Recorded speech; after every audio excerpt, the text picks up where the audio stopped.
Климатските промени си го земаат данокот. Обилните врнежи од дожд за некои култури благодет, но за некои главоболка.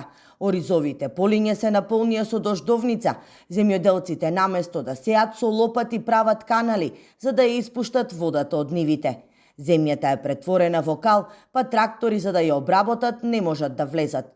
Најалармантно е во атарот на селата Спанчево и Соколарци. Нашите се услови до 15 мај, крајна на дестинацијата, ако пак продолжи, тешко, значи дали ќе се посее 10% од полето, и тоа е ново.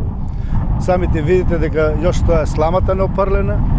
Ѓубре не е прлено на ниједна нива, а механизацијата сигурно за 10 дена во нивите не може да влезе.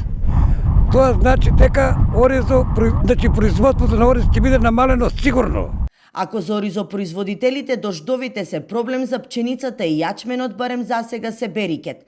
Влагата ќе го зголеми родот, но ќе биде погубно ако се остварат најавите на синоптичарите за честите врнежи и во месец мај. Може да се извлече, ако продолжи може и да падне и това да не биде, ако многу врне дожд. И за јачмено исто. Од многу јачина, од дождови ќе се само запале и там ќе се остане. Земјоделците се пожалија и на неисчистените вади во Кочанско поле. Велат дека наместо надлежните биле приморани тие сами да ги чистат. Сепак интензивните врнежи од дожд во последен момент ја наполнија брана Калиманци, па наместо предвидените 2500, сега со ориз треба да се засеат 3500 хектари.